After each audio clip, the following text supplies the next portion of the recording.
صلی اللہ علیہ وسلم کو اعلان نبوت کیے ہوئے 4 سال کا عرصہ گزر چکا ہے۔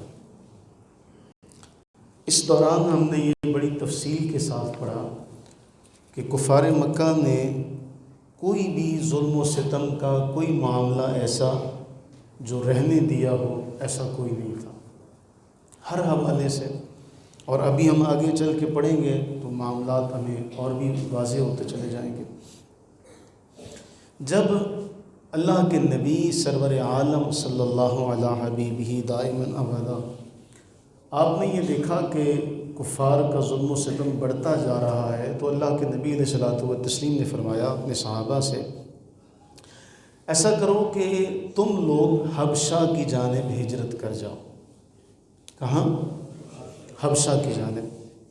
سنا ہے کہ وہاں کا بادشاہ بہت نیک ہے، کسی پر ظلم نہیں کرتا، اور اس وقت تک وہاں رہنا شاید اللہ تعالیٰ تمہارے لیے کوئی ایسا رحمتوں کا معاملہ کرے، کشادگی کا معاملہ کرے۔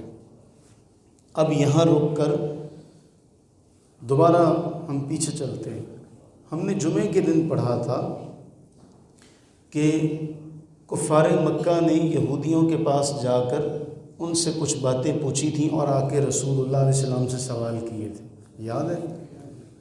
ان میں ایک سوال کیا تھا کہ اصحاب کہف کون ہے، ذوالقرنین بادشاہ کون ہے، روح کیا ہے۔ اچھا، عین اسی موقع پر سورہ کہف کا اور اصحاب کہف کا جو واقعہ ہے، سورہ کہف میں اصحاب کہف کا اور ذوالقرنین کا، یہ 2 واقعات آپ نے جا کے آج کوشش کرنی ہے کہ ان کو جا کے ترجمے کے ساتھ تفسیر کے ساتھ ان کو پڑھیے گا۔ یہ ایسا معاملہ پیش آیا کہ اللہ تعالیٰ نے رہنمائی کا ایسا دروازہ کھولا کہ جب انہوں نے سورہ کہف دیکھی اور سورہ کہف میں اصحاب کہف کے حالات و واقعات کی طرف ان کی توجہ گئی، تو سورہ کہف میں اللہ نے فرمایا وَإِذْ اعْتَزَلْتُمُوهُمْ وَمَا يَعْبُدُونَ إِلَّا اللَّهَ فَأْوُوا إِلَى الْكَهْفِ يَنشُرْ لَكُمْ رَبُّكُمْ مِنْ رَحْمَتِهِ وَيُهَيِّئْ لَكُمْ مِنْ أَمْرِكُمْ مِرْفَقًا، کہ جب تم ان سے اور اللہ کے سوا جتنے ان کے معبود تھے ان سب سے تم الگ ہو گئے، تو پھر تم غار میں جا کر پناہ لے لو۔ غار میں جا کر کیا کرو؟ پناہ لے لو۔ تمہارا رب تمہارے لیے اپنی رحمت پھیلا دے گا اور تمہارے کام کے لیے تمہاری سہولت والی چیز جو ہے اس کو مہیا کرے گا۔ یہ ان کے لیے بڑی امید افزا بات ہوئی۔ ایک تو یہ اصحاب کہف کا واقعہ، اور دوسرا جو ذوالقرنین کا واقعہ، اس میں جو چند باتیں سبق کے طور پہ ملی، پہلی یہ کہ زمین اللہ کی ہے، وہ اپنے بندوں میں سے جس کو چاہے گا اس کا وارث بنا دے گا۔ دوسرا، فلاح اور کامرانی جو ہے وہ اللہ ہی کے راستے میں ہے۔ یہ سب چیزیں آپ کو سورہ کہف میں مل جائیں گی۔ اب یہ ایک بڑا اس میں اہم نقطہ یہ تھا کہ یاجوج ماجوج ان کے خاتمے کے لیے، ان کے شر سے بچنے کے لیے اللہ تعالیٰ نے ذوالقرنین کو ظاہر فرمایا۔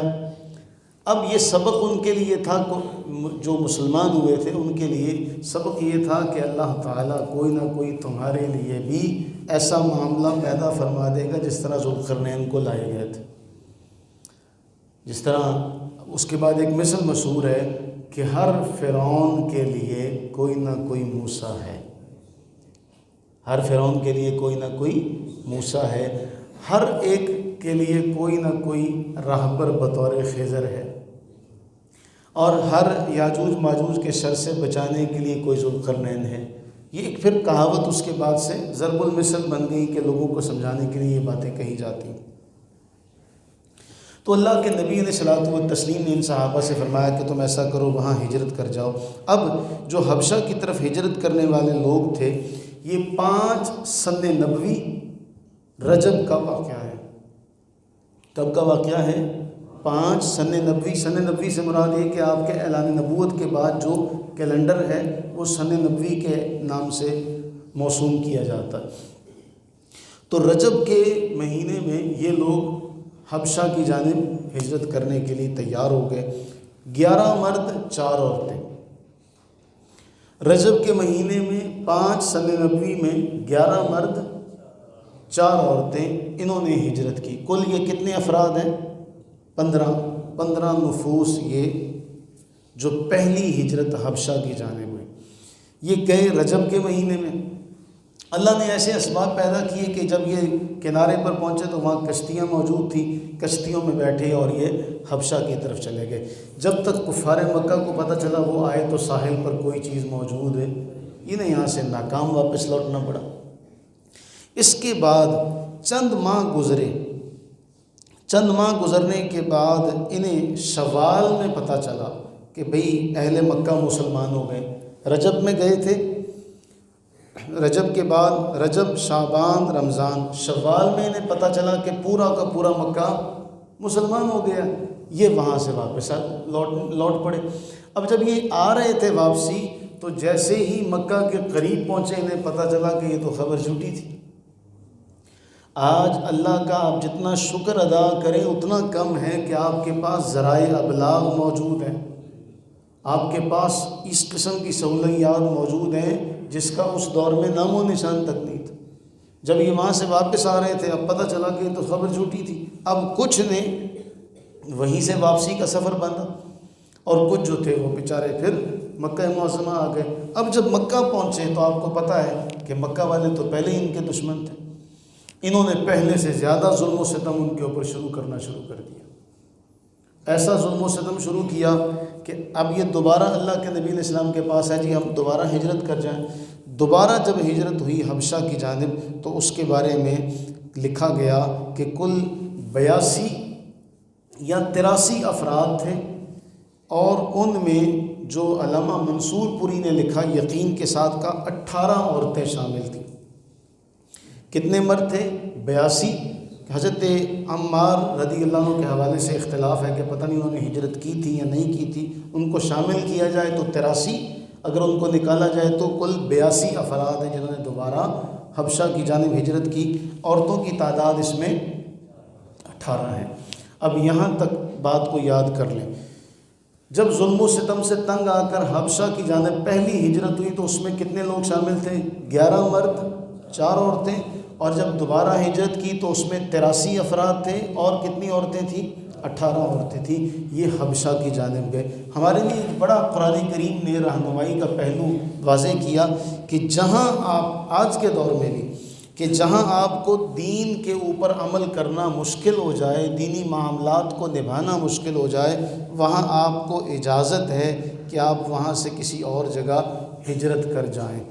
اب مختصر سا تذکرہ، وہ جو نفوس پہلی بار حبشہ کی جانب جنہوں نے ہجرت کی، اب یہاں تھوڑا سا ٹھنڈے دل سے سوچئے گا، ہم کچھ اس بات کو محسوس کر سکتے ہیں، کچھ، میں نے کچھ اس لیے کہا کہ اب جو ہماری جو نسل آ چکی ہے اس بارے میں بالکل نابلد ہے، کیونکہ ہمارے بھی بڑوں نے ہندوستان سے پاکستان کی طرف ہجرت کی، اس لیے ہم ان کا کچھ نہ کچھ معاملہ پورا نہیں سمجھ سکتے، کبھی بھی کچھ معاملہ ان کا سمجھ سکتے ہیں، لیکن ہماری نئی نسل کو ہمارے بڑوں کی ہجرت کے بارے میں بھی نہیں پتہ۔ ہمیں اپنے باپ دادا کے بارے میں اگر یہ پتہ ہو کہ وہ ہندوستان سے کس حال میں آئے تھے، کبھی اپنے بڑوں کے پاس بیٹھ کے سنیے، پوچھیے ان سے، وہ بتائیں کہ راستے میں کیا حال احوال تھے اور کس قدر وہ لاچارگی کے ساتھ بے یار و مددگار ہو کر یہاں ہجرت کر کے آئے تھے، لیکن آج اس دن کو بھی ہم ہلے گلے کی نظر کر دیتے۔ تو آپ ان لوگوں سے پوچھ سکتے ہیں کہ جو ہجرت کرتے ہیں، ہجرت کس حال میں ہوتی ہے کہ اپنا سب کچھ چھوڑ دینا، اپنا بنا بنایا مکان، اپنی دولت، اپنا اسٹیٹس، سب کچھ چھوڑ کے جانا صرف اللہ کی رضا کے لیے۔ اب ان نفوس میں حضرت سیدنا عثمان غنی رضی اللہ تعالیٰ عنہ اور آپ کی بیوی، آپ کی زوجہ محترمہ سیدنا رقیہ بنت رسول اللہ صلی اللہ علیہ حبیبہ دائما ابدا، یہ اللہ کے نبی علیہ السلام نے فرمایا ابراہیم علیہ السلام کے بعد اور لوط علیہ السلام کے بعد یہ پہلا گھرانہ ہے جو ہجرت کر رہا ہے۔ بھی ذہن میں رکھیے گا، حضرت عثمان غنی اس پورے قافلے کے سربراہ ہیں جو 15 نفوس پر مشتمل ہے، اور ان میں حضرت عثمان غنی کے ساتھ حضرت عثمان غنی کی زوجہ جو رسول اللہ علیہ السلام کی لخت جگر ہیں حضرت رقیہ رضی اللہ تعالیٰ عنہ، وہ بھی شامل ہیں۔ اس لیے اللہ کے نبی نے فرمایا یہ پہلا قافلہ ہے، خاندان ہے۔ ابراہیم علیہ السلام کے بعد انہوں نے بھی ہجرت کی، اور لوط علیہ السلام کے بعد یہ پہلا گھرانہ۔ اب حضرت زبیر بن عوام بھی اس میں شامل تھے۔ حضرت زبیر، وہ دوبارہ یاد کریں، حضرت صفیہ رضی اللہ تعالی عنہا جو حضور کی پھوپھی ہیں، یاد ہے کیا ان کا معاملہ تھا؟ انہوں نے اپنے بیٹے کی پرورش بڑی محنت سے کی تھی، بلکہ ایک بار ایسا ہوا کہ کوئی شکایت لے کے آیا کہ اے صفیہ آپ نے فلاں کو بڑا مارا ہے، تو جس کو مارا تھا نا اس سے صفیہ پوچھتی ہیں کیسا لگا؟ ویسے میرے بیٹے نے مارا کیسا لگا؟ یعنی یہ مارنے میں تو صحیح ہے نا، ٹھیک ہے، کہیں بزدل تو نہیں ہے۔ حضرت صفیہ ایسی تھی رضی اللہ تعالیٰ عنہ۔ حضرت زبیر کی انہوں نے پرورش اس طرح کی تھی کہ لوگ کہتے تھے اے صفیہ اس طرح نہ کیا کرو، بچہ ہے، اس پر سختی نہ کیا کرو۔ حضرت صفیہ فرماتی میں اس کو تیار کر رہی ہوں تاکہ کل آنے والے دور کی مشکلوں کا سامنا کر سکے۔ اور ماں کی پرورش کا نتیجہ پتہ ہے کیا تھا؟ ایک بار ایسا ہوا کہ جھوٹی افواہ چل پڑی کہ رسول اللہ صلی اللہ علیہ وآلہ وبارک وسلم کو کسی نے قتل کر دیا۔ حضرت زبیر رضی اللہ تعالیٰ عنہ کے کانوں میں آواز گئی تو آپ نے تلوار نکال لی، اور تلوار نکال کر مکہ معظمہ کی گلیوں میں دوڑتے ہوئے بالائی حصے کی طرف جا رہے تھے۔ عمر مبارکہ پتہ ہے کتنی تھی؟ حضرت زبیر کی 11 سال کی عمر تھی۔ 11 سال کی عمر ہے، تلوار ہاتھ میں ہے، سامنے سے رسول اللہ علیہ السلام مل جاتے ہیں۔ اللہ کے نبی علیہ السلام نے پوچھا زبیر کہاں جا رہے ہو؟ عرض کی جی میں نے ایسے ایسے سنا تھا۔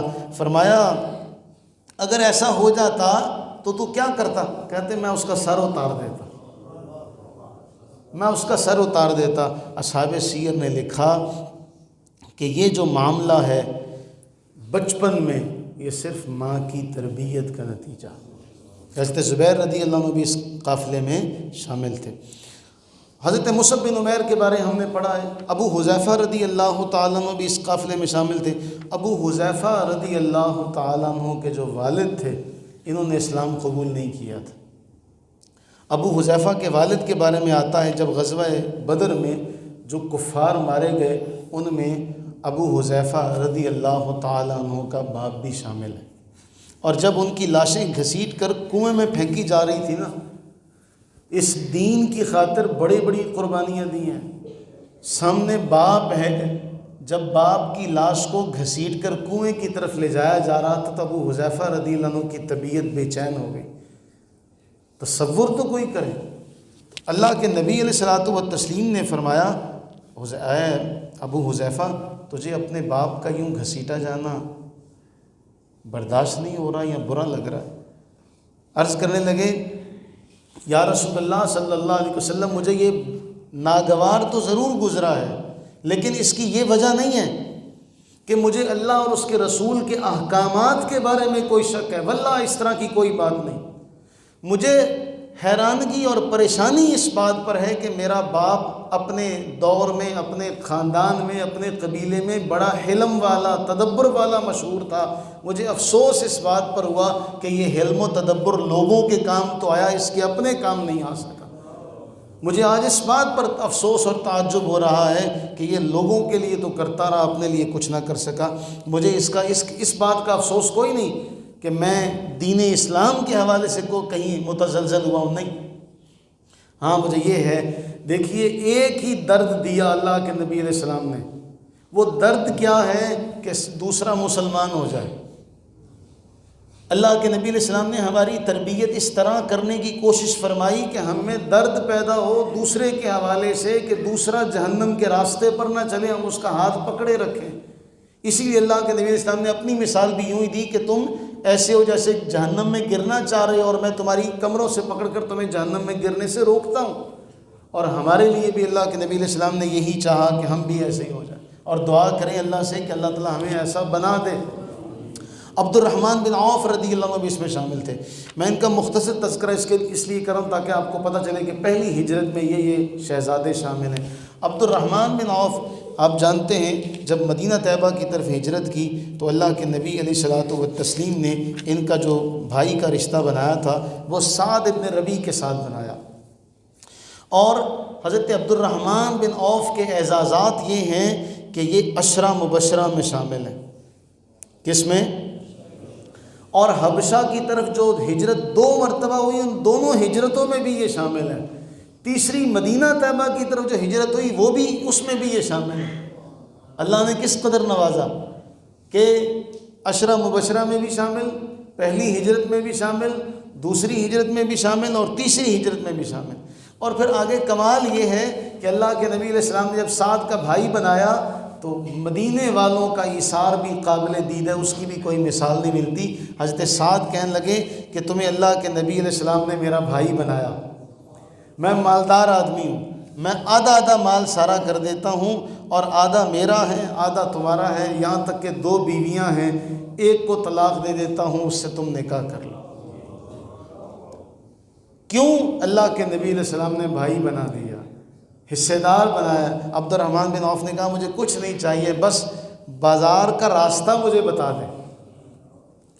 عبد الرحمن بن عوف رضی اللہ عنہ نے کیا فرمایا؟ مجھے بازار کا راستہ بتا دیں اور کچھ نہیں چاہیے۔ اور پھر اللہ تعالیٰ نے ان کے ہاتھ میں برکت کتنی رکھی، اللہ کے نبی علیہ الصلوۃ والتسلیم نے ان کے لیے برکت کی دعا کی، برکت کی۔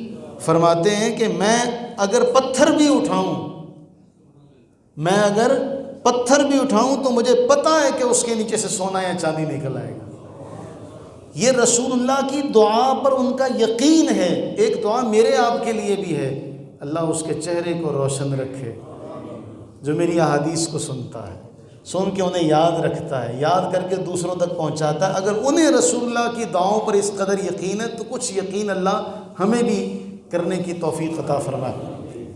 تو اب اللہ نے بڑا مال و دولت سے نوازا۔ ایک جملہ اللہ کے نبی علیہ السلام نے فرمایا جو آج ہمارے لیے بہت اہم ہے، جن کو اللہ نے مال و دولت سے نوازا، اللہ تعالیٰ سب کو اپنی رحمت کا صدقہ وسعت عطا فرمائے۔ حضور نے فرمایا اے عبد الرحمن تم اغنیاء میں سے ہو، مالداروں میں سے ہو۔ کن میں سے ہو؟ مالداروں میں سے ہو۔ کچھ کرو، اللہ کے راستے میں کچھ خرچ کرو، تم مالداروں میں سے ہو، تم جنت میں گھسٹتے ہوئے جاؤ گے، تم جنت میں گھسٹتے ہوئے جاؤ گے، چل کر نہیں جاؤ گے۔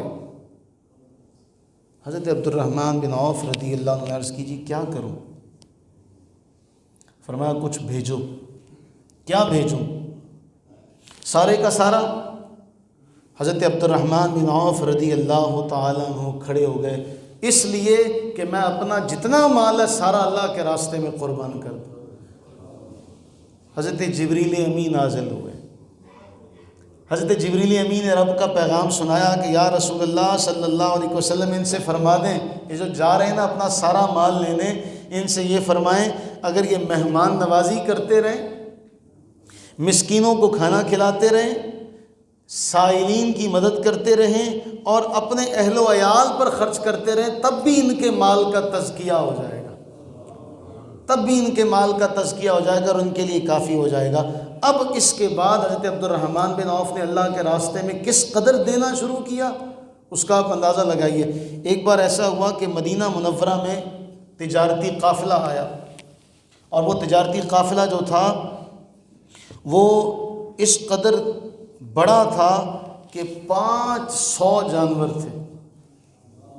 کتنے جانور تھے؟ 500 اونٹوں پر ساز و سامان لدا ہوا۔ اب 500 اونٹ تصور کریں کتنے ہوں گے، سب پر ساز و سامان لدا ہوا۔ جب یہ 500 اونٹ مدینہ طیبہ میں داخل ہوئے سب لوگ حیران ہوئے، اور اس سے بھی زیادہ حیرانگی اس وقت ہوئی جب عبد الرحمن بن عوف رضی اللہ تعالیٰ عنہ نے فرمایا یہ سارا کا سارا جانور ساز و سامان سمیت اللہ کے راستے میں، یہ سارا اللہ کے راستے میں۔ کیوں؟ اللہ کے نبی علیہ السلام نے پہلے فرمایا تھا کچھ دو اللہ کے راستے میں تاکہ گھسٹتے ہوئے نہ جاؤ۔ جس کو اللہ نے مال دیا جس کو اللہ نے صحت دی، جس کو اللہ نے علم دیا، شعور دیا، وہ اپنی تمام چیزوں کو اللہ کے راستے میں خرچ کرے، اس لیے کہ اللہ نے مجھے یہ علم دیا ہے تاکہ اس کے راستے میں خرچ کروں، اللہ نے مجھے یہ مال دیا ہے تاکہ اس کے راستے میں خرچ کروں، اللہ نے مجھے صحت دی ہے تاکہ اس کے راستے میں خرچ کروں، یہ سوچ کے کہ کل قیامت میں ایسا نہ ہو کہ اللہ تعالیٰ فرما دے کہ یہ صحت، یہ تجھے ساری نعمتیں دی تھی، بتا میرے راستے میں ان میں سے کیا خرچ کر کے آیا۔ عبد الرحمن بن عوف رضی اللہ تعالیٰ عنہ اس قدر تھے، ایک بار ایسا ہوا 40,000 اشرفیاں ان کی زمین بکی، 40,000 اشرفیاں اس کی قیمت لگی، وہ 40,000 اشرفیاں انہوں نے ازواج مطہرات کے ہاں بھیج دی، رسول اللہ علیہ السلام کی ازواج مطہرات کے ہاں بھیجی، اور پھر ان کے لیے بارگاہ نبوت کے ازواج مطہرات جو ہیں وہاں سے حضرت عبد الرحمن بن عوف کے لیے یہ دعا نکلی، وہ الگ ہے۔ خیر، یہ بہت بڑا ایک اور بڑا اہم معاملہ یاد رکھنے والا ہے۔ حضرت عبد الرحمن بن عوف رضی اللہ تعالیٰ عنہ کو یہ اعزاز بھی حاصل ہے کہ یہ نماز پڑھا رہے تھے، اللہ کے نبی علیہ الصلوۃ والتسلیم کہیں گئے ہوئے تھے، اللہ کے نبی علیہ السلام آئے، اللہ کے نبی علیہ الصلوۃ والتسلیم نے ان کے پیچھے نماز ادا فرمائی۔ ایک حضرت سیدنا صدیق اکبر رضی اللہ تعالیٰ عنہ، دوسرے عبد الرحمن بن عوف رضی اللہ تعالیٰ عنہ۔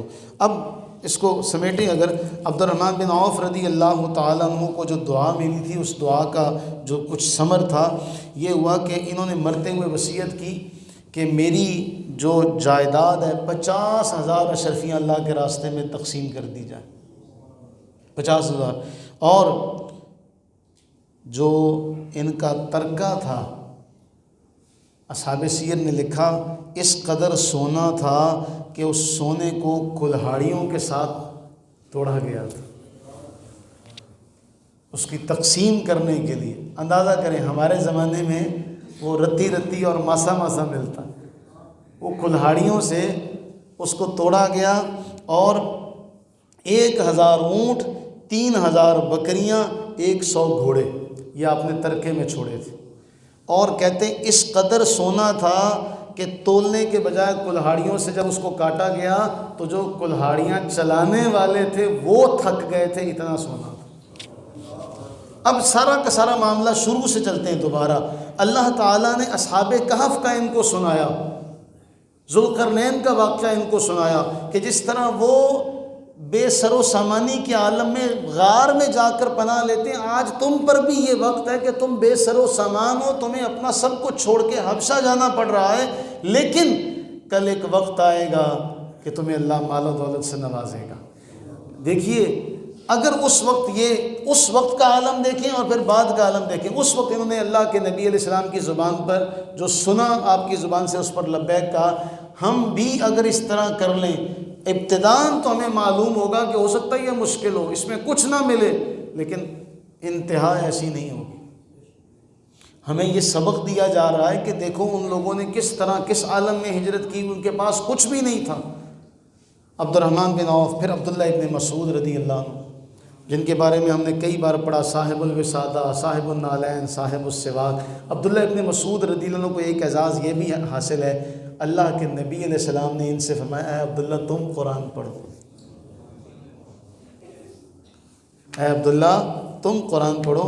اب آپ اندازہ لگائیے کہ اللہ تعالیٰ کے نبی صلی اللہ تعالیٰ علیہ وآلہ وبارک وسلم کے یہ جو شہزادے ہجرت کر کے جا رہے ہیں، ان کو اللہ تعالیٰ نے کس کس مرتبے اور مقام سے نوازا۔ پھر ہم نے یہ بھی پڑھا کہ صاحب السواک، صاحب النالین، اور ایک اور معاملہ، یہ درخت پہ چڑھے تو ان کی پنڈلیاں بہت باریک تھیں، باقی ساتھی ان کو دیکھ کے مسکرا پڑے کہ ان کی پنڈلیاں پتلی ہیں۔ اللہ کے نبی علیہ الصلوۃ والتسلیم نے فرمایا، تم اس کی باریک پنڈلیوں پر نہ ہنسو، اللہ کی قسم یہ اللہ کے ترازو میں احد کے پہاڑ سے بھی زیادہ وزنی ہے۔ عبداللہ ابن مسعود رضی اللہ عنہ جب کلمہ پڑھا تو کلمہ پڑھ کے انہوں نے بات سنی، اب یہ کہنے لگے، یا رسول اللہ صلی اللہ علیہ وسلم میں صحن حرم میں نہ جاؤں، میرا جی چاہتا ہے میں وہاں جا کر اونچی آواز سے اللہ کا کلام سناؤں۔ اب انہوں نے باصرار وہاں جا کر صحن حرم میں کھڑے ہو کے سورہ رحمان شروع کر دی۔ کافروں نے سننا تھا کہ وہ ٹوٹ پڑے، کوئی ادھر سے آئے کوئی ادھر سے آئے۔ اب بچایا گیا، جب آئے تو کوئی ایسا حصہ نہیں تھا جہاں ان کو گھوسے نہ پڑے ہوں، مکے نہ پڑے ہوں، سارا جسم زخمی تھا۔ دوسرے دن پھر کہنے لگے میں آج جاؤں، میرا دل آج پھر کر رہا ہے۔ یہ شہادت گہے الفت میں قدم رکھنا ہے، لوگ آسان سمجھتے ہیں مسلمان۔ اور پھر یہ ان کا اعزاز ہے کہ رسول اللہ صلی اللہ علیہ وسلم کے بعد جس نے سب سے اونچی آواز سے قرآن کریم کی تلاوت کی بآواز بلند مکہ معظمہ میں، وہ عبداللہ ابن مسعود ہے رضی اللہ تعالیٰ۔ اس کے بعد ابو سلمہ رضی اللہ تعالیٰ عنہ، ابو سلمہ کے حوالے سے آپ یہ اندازہ نہیں کر سکتے کہ ابو سلمہ رضی اللہ تعالیٰ عنہ جو قربانیاں دی، یہ ہجرت کرنے کے وقت یہ اس قدر قربانیاں دینے والے لوگ ہیں۔ ان کا ام سلمہ کے ساتھ جو معاملہ ہوا تھا وہ ہم آگے چل کے پڑھیں گے۔ یہ وہ ہستیاں ہیں، عثمان غنی رضی اللہ عنہ، سیدہ رقیہ رضی اللہ تعالیٰ عنہ، یہ دو ہستیاں جن کا تعلق رسول اللہ علیہ السلام کے خاندان سے، اور اس کے بعد حضرت زبیر، حضرت مصعب، حضرت ابو حذیفہ، عبد الرحمن بن عوف اور حضرت ابو سلمہ رضی اللہ تعالیٰ عنہ۔ یہ رات کی تاریکی میں نکلے، حبشہ پہنچے۔ اب جب دوسری ہجرت بھی ہو گئی، مکہ والوں کو جو کافر تھے اس زمانے میں چین تو نہیں آنا تھا، اب انہوں نے اپنا ایک وفد تیار کیا، اور اس وفد کے اندر 2 بندے شامل ہیں۔ اس وفد کو اتنے تحفے تحائف دے کے بھیجا گیا کہ تم جاؤ، ایسا کرنا پہلے نجاشی کے درباریوں سے ملنا، پہلے نجاشی کے درباریوں سے ملنا، اور کسی درباری کو رہنے نہ دینا۔ ہر درباری کے لیے تحفہ بھیجا گیا، جتنے درباری تھے ان سب سے ملاقات ہوئی، ان سب میں سے جتنے بادشاہ کے ساتھ رہنے والے تھے ان سب کو کچھ نہ کچھ تحفہ دیا گیا، تاکہ یہ سارے ہمارے ہم نوا ہو جائیں۔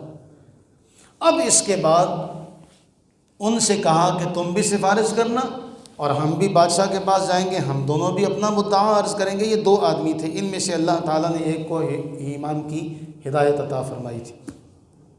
اب جب یہ بادشاہ کے پاس پہنچے اور بادشاہ سے جا کر انہوں نے کہا کہ جی ہماری قوم کے کچھ لوگ ہمارے ہاں سے بھاگ کر آپ کے پاس آئے ہوئے ہیں، آپ انہیں واپس ہمیں دے دیجئے۔ اللہ تعالیٰ نے حبشہ کے بادشاہ نجاشی کو بہت فہم و فراست سے نوازا تھا، عقل سے نوازا تھا۔ دیکھیے ایک مختصر سی کتاب ہے ڈاکٹر حمید اللہ علیہ رحمن لکھی جو سیرت کے حوالے سے، اگر ہم سب وہ پڑھ لیں، یا سیرت کی جتنی کتب ہیں انشاءاللہ کوشش کریں گے ایک نشست ایسی بھی رکھیں جس میں ہم ساری سیرت کی کتب کا مختصر تعارف پیش کریں، جتنی بھی مکاتب فکر ہیں انشاءاللہ۔ دعا کریں اللہ سے اللہ توفیق عطا فرمائے۔ دل میں تو بہت کچھ آتا ہے کیا جائے، لیکن کبھی اس کی بہت سارے معاملات ہیں آڑے آ جاتے ہیں، کچھ اپنی سستی ہے، کچھ معاملات ایسے۔ تو اب حبشہ کے حوالے سے جو نجاشی بادشاہ، ہمیں کیا نصیحت ملتی ہے؟ ہمیں یہ نصیحت ملتی ہے کہ دیکھو سارے تحفے تحائف بھی دیے جا رہے ہیں، سارے درباریوں کو تحفے دے کر وہ ایک بات مانگتے ہیں کہ آپ ان کو ہمارے ساتھ واپس بھیج دیں۔ بادشاہ نے کہا جب تک ان کی نہیں سنوں گا تب تک تمہارے ساتھ نہیں بھیج سکتا۔ یہ سب سے اہم پہلو ہے کہ ہمارے پاس کوئی بات پہنچے تو ہم ایک ہی فریق کی بات سن کے فیصلہ کر لیتے، رائے قائم کر لیتے۔ یہ سب سے غلط معاملہ ہوتا ہے، ایک فریق کی بات سنی اور رائے قائم کر لی اور اسی کو صحیح سمجھ لیا۔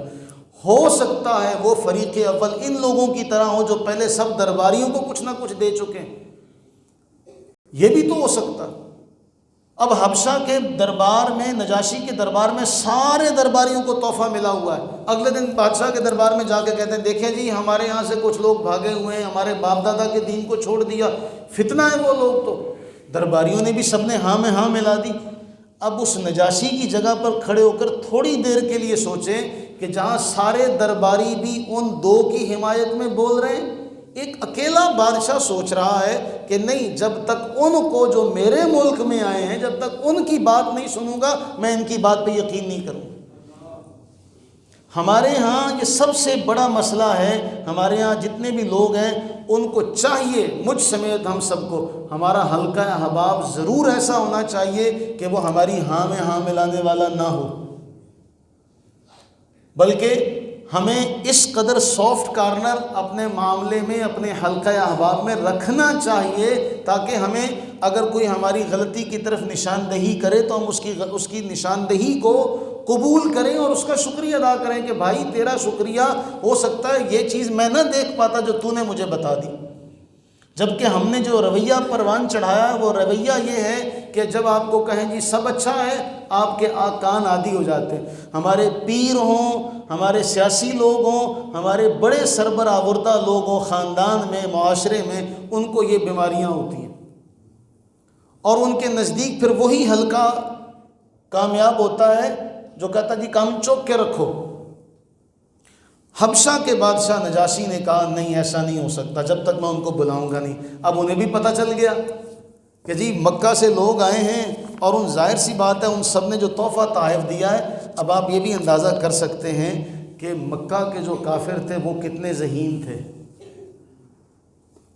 وہ بھی کتنے ذہن والے ہیں کہ انہوں نے سارے کے سارے لوگوں کے لیے تحفہ بھیجا ہے۔ آخر بادشاہ کے دربار میں کوئی ایک آدمی تو نہیں نہ ہوتا، سفر کر کے جا رہے ہیں۔ یہ جو لوگ آئے صحابہ کرام علیہ رضوان، سب نے کہا جی ہم جھوٹ نہیں کہیں گے، ہمیں جو اللہ کے نبی نے سکھایا ہم وہ بات جا کے ان سے کہیں گے۔ اب ہوا کیا، بادشاہ کے دربار میں پہنچے حضرت جعفر رضی اللہ تعالیٰ عنہ، کیسا کمال کا اللہ نے انہیں موقع عطا کیا اور کیسی کمال کی انہوں نے ترجمانی کی۔ حضرت جعفر نے کہا کہ جی پہلے کچھ سوال ہماری طرف سے انہیں کر لیں۔ نمبر 1 سوال ان سے پوچھیں، یہ جو مکہ سے آئے ہیں ان سے پوچھیں کیا ہم کسی کے غلام ہیں؟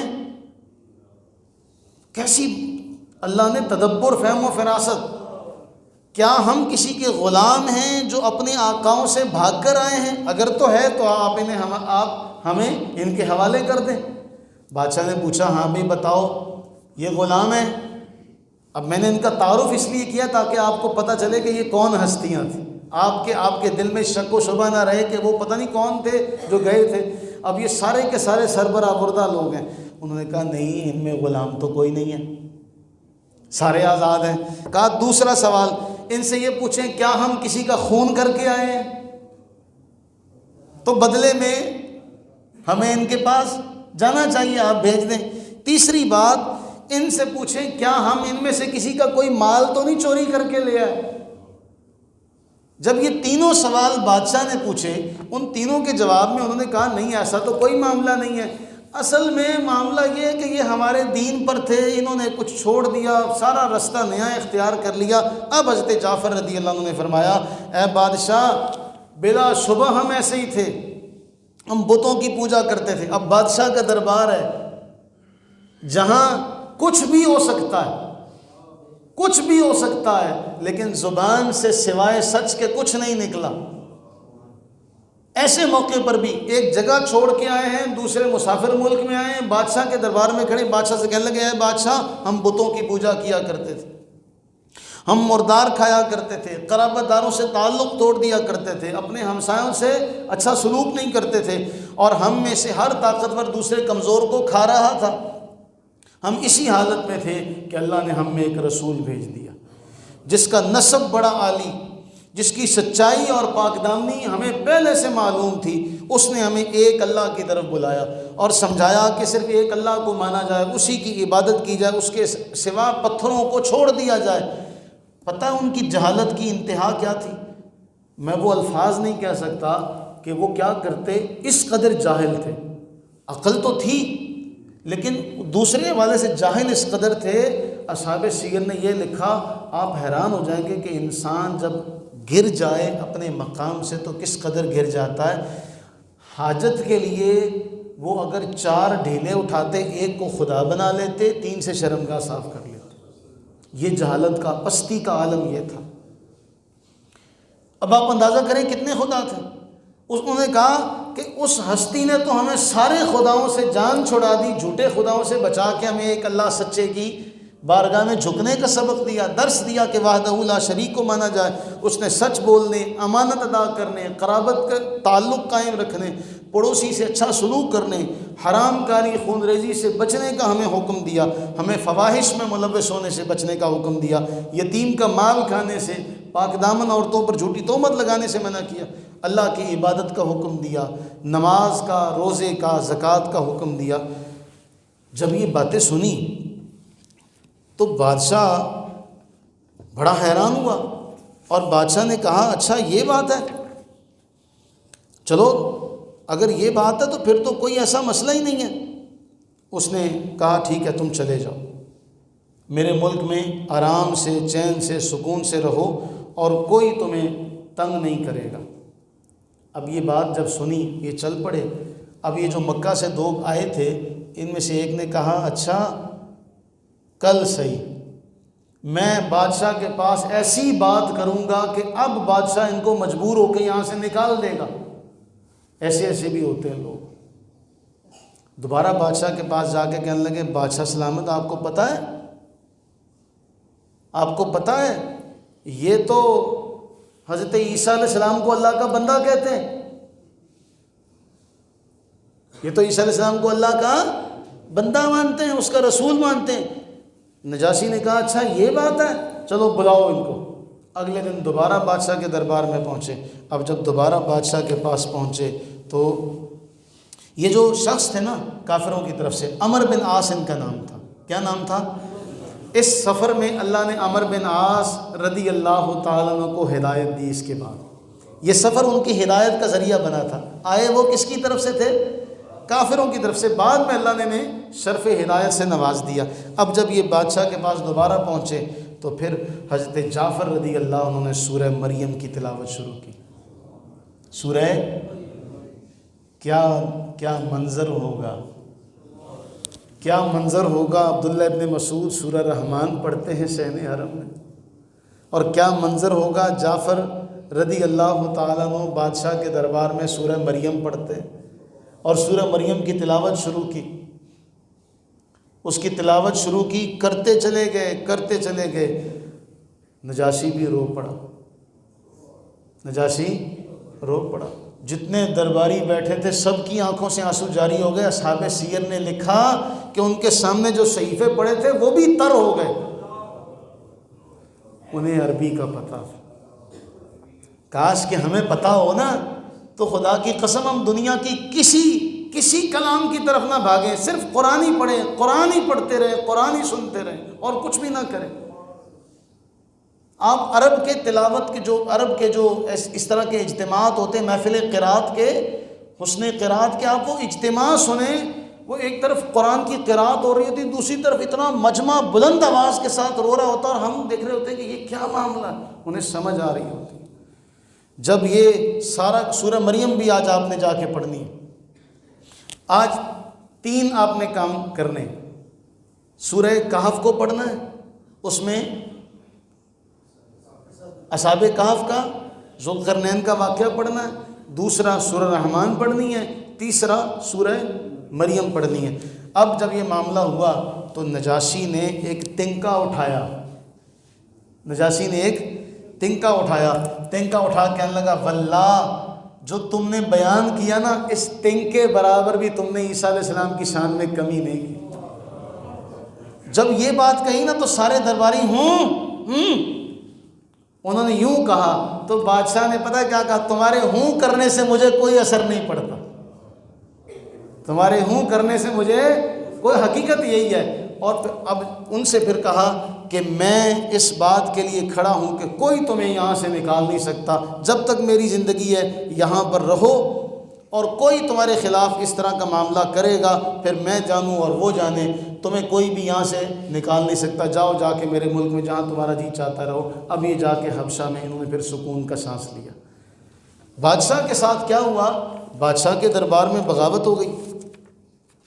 مختصر اس کو سمیٹتے ہیں، بادشاہ کے دربار میں جب بغاوت ہوئی سارے اس کے خلاف ہو گئے، کیونکہ وہ عیسیٰ علیہ السلام کو اللہ کا بیٹا مانتے تھے، معاذ اللہ ثم معاذ اللہ، اور ہم نے عیسیٰ علیہ السلام کو اللہ کا بندہ مانا۔ حضرت جعفر نے بھی یہی جا کے سنایا۔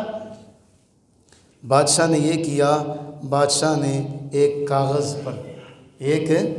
کاغذ پر اللہ تعالیٰ اور اس کے محبوب صلی اللہ تعالیٰ علیہ وآلہ وسلم کا اقرار لکھا، شہادت لکھی کہ میں اسلام قبول کرتا ہوں، ایک اللہ کے وحدہ لا شریک ہونے کا اقرار کرتا ہوں اور رسول اللہ صلی اللہ علیہ وسلم کی رسالت پر ایمان رکھتا ہوں، وہ پرچی یہاں پہ ڈال لی جیب میں کہ بھئی اب کچھ بھی ہو سکتا ہے۔ لیکن ان سے یہ کہا کہ میں اگر ان کے لیے سب کشتیاں وغیرہ تیار کروا کے ان مسلمانوں تک یہ پیغام پہنچایا، اگر تو یہ بغاوت کچل دی گئی تو پھر جیسے تمہارا جی چاہتا ہے رہنا، لیکن اگر تمہیں پتہ چلا کہ میں بغاوت کو کچلنے میں ناکام ہو گیا تو کشتیاں تیار ہیں، میرے ملک سے چلے جانا۔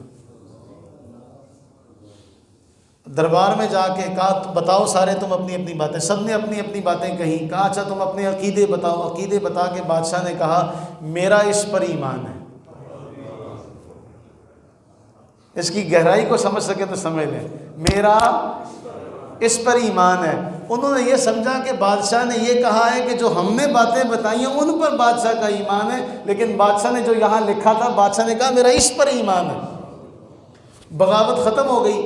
اب اللہ تعالیٰ نے مقام و مرتبہ نجاشی کو یہ دیا کہ جب نجاشی کا انتقال ہو گیا، اللہ کے نبی علیہ السلام نے وہاں اپنے صحابہ سے فرمایا آج تمہارا بھائی رخصت ہو گیا، چلو اس کی نماز پڑھ لیتے، اس کی نماز جنازہ پڑھ لیتے۔ اللہ کے نبی علیہ السلام نے وہاں نماز جنازہ پڑھی۔ ساری باتوں کو اپنے ذہن میں رکھیے گا، اگر کوئی اللہ کے لیے کچھ کرتا ہے تو اللہ تعالیٰ کبھی اس کا صلہ رہنے نہیں دیتا۔ اللہ تعالیٰ کے لیے کچھ کیا جائے اللہ کبھی ناکام نہیں ہونے دیتا۔